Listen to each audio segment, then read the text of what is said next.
click down there to get a free ebook with the pentatonic scales and chords in it. I'm going to teach you something. I've been getting some emails about people that are trying to connect their pentatonics up and down the neck a little bit, and I'm just going to give you a couple of little tips, and maybe it'll help you. I hope it does. Okay, so I was playing the B minor pentatonic scale. So that's the root is on the 7th fret of the E string.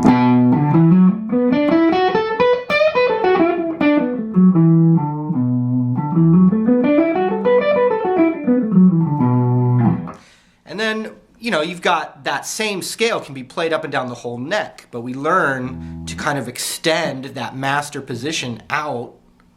I mean, there's lots of things to do. But in this particular module, I'm going to show you the extension of this scale real quick. A lot of you may know it already, but then something that would be good to think about practicing when you're working on it.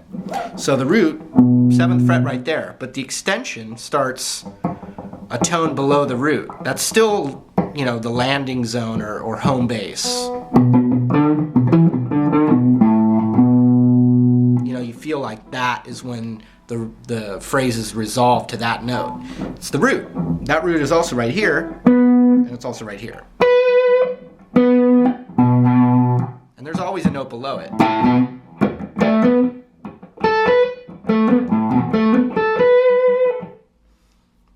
So just keep that in mind that we're going to learn this extension, but that's not the root now. That is, but we start there. So we got, so it's 5, 7, and then on the A string, 5, 7. Then we slide our ring finger up a whole step, and now we're in that scale. So we just extended it out.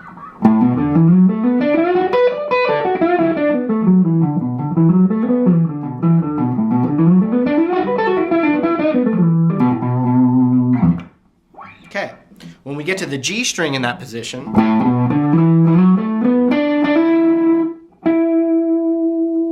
we're on the 9th fret of the G string. We're going to slide that up a whole step. And then we've got 10, 12 on the B and 10, 12 on the high E.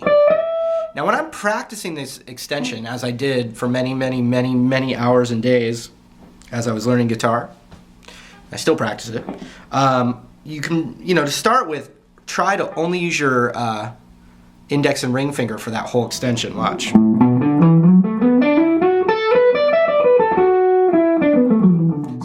Place where it gets kind of sketchy is from the 9 to the 11 on the G to the 10 on the B, going from ring finger to index.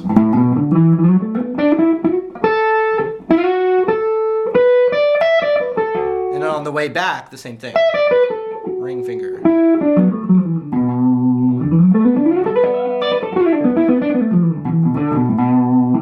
So now check this out. Just one little point about this extension is that you're just repeating the same little parts of the scale in higher registers as you go up. So if I do a lick right here on the E and A string of that extension,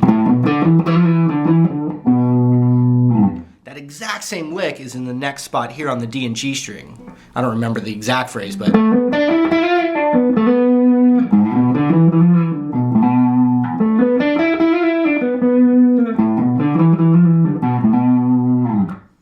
then you have the exact same lick right here on the B and high E string of that extension.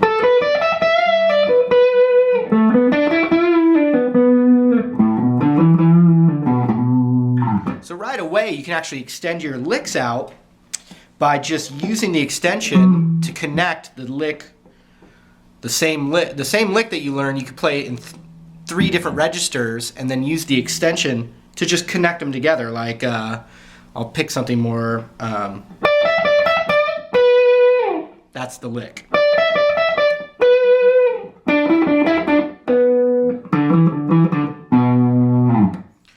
Same lick, 3 times in 3 registers.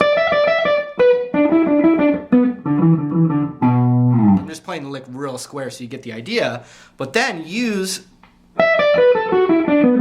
the fact that you're practicing that extension up and down a lot to connect those lines together.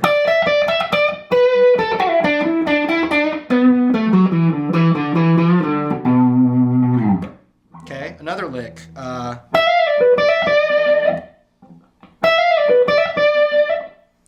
So it would be right here, and right here. And then I just use the pieces of the scale to connect the line together.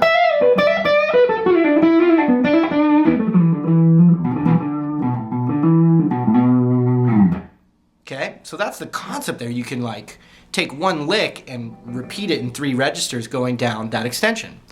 Now, if that's too hard for you, whether it is or isn't, this is a thing I think this is another point that's really helpful with this scale, especially to build speed, is you doing more hammer-ons and kind of legato style. So you can go, you hammer the 5 to the 7 on the E, and then with the A string, you play it once, and you're going to hammer from 5 to 7 and then slide to 9. So 3 notes with 1 pick.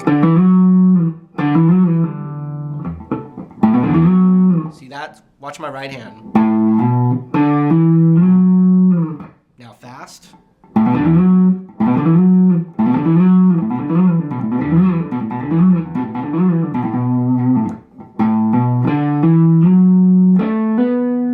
Same thing's going to happen here.